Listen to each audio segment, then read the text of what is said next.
We are Dexian, in the business for good. Can I now call upon Mr. Pankaj, the CEO of Head Held High.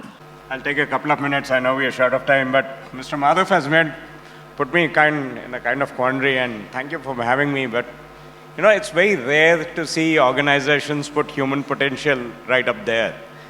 And I think that was something very striking about the organization and the entire ethos. So I think all of you need to give yourself a big applause for that.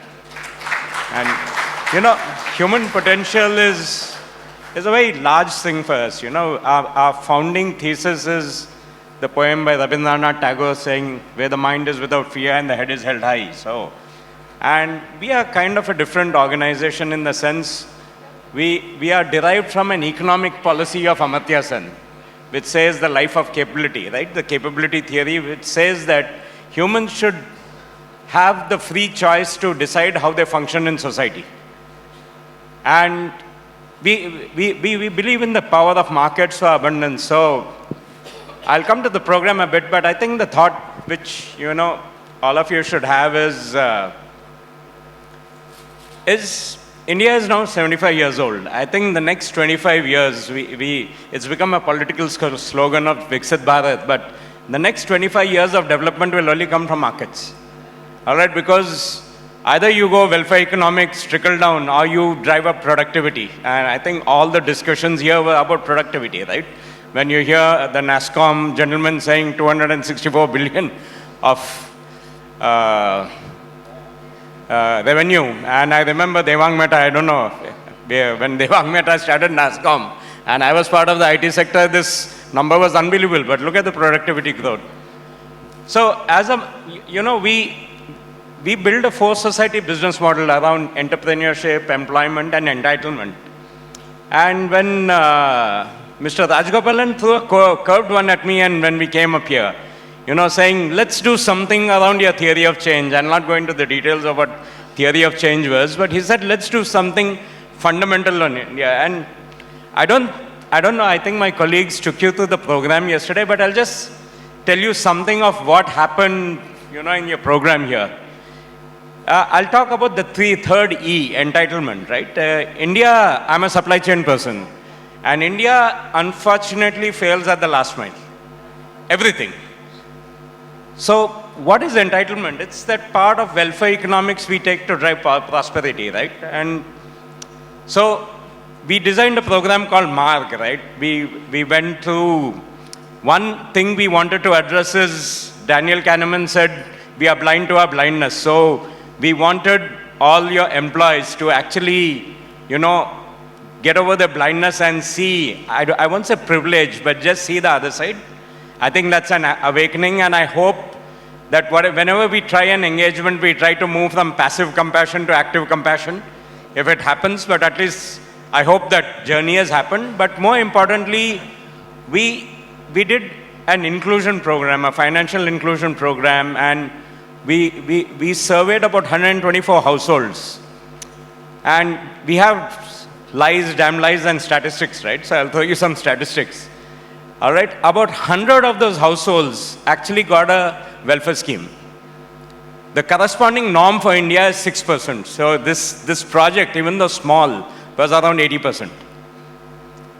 Number two, what it did for us is this entire engagement made up our program very, very precise. I think the devil is now in the details of how we do things. But if you look at that 124 families, only 11% of them have savings.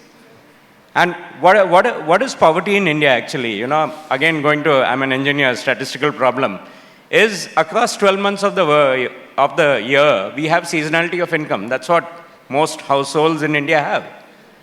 A dip. And then when you have only 11% of households having saving, imagine the shock. In that 124 households, resilience was actually very less. When you look at the youth in the households, 87% of them are not employed. So I don't know if you went through the details, but look at The entire purpose of this engagement was to make a very precise intervention for the households. So now what we have with the 124 households is very, very precise of what is the next steps. And as my founders keep telling, they are serial entrepreneurs, they say one person at a time. And if you see, all of these households have a very high risk of intergenerational poverty.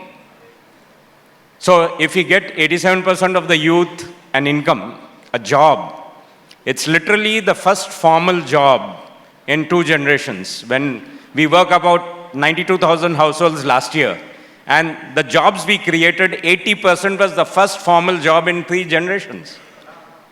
When you create a woman entrepreneur, you actually diversified the income and you address seasonality. Forget the agency of the woman.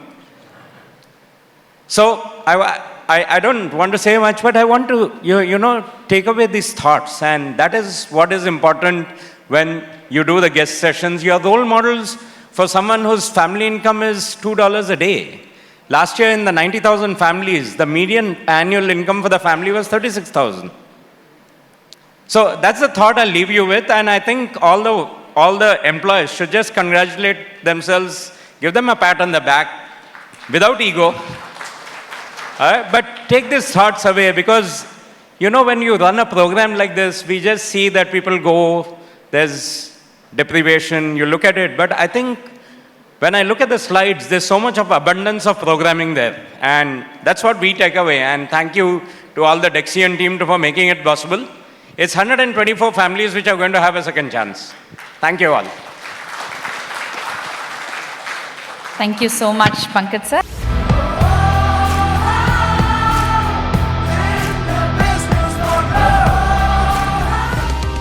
We are Dexian. In the business for good.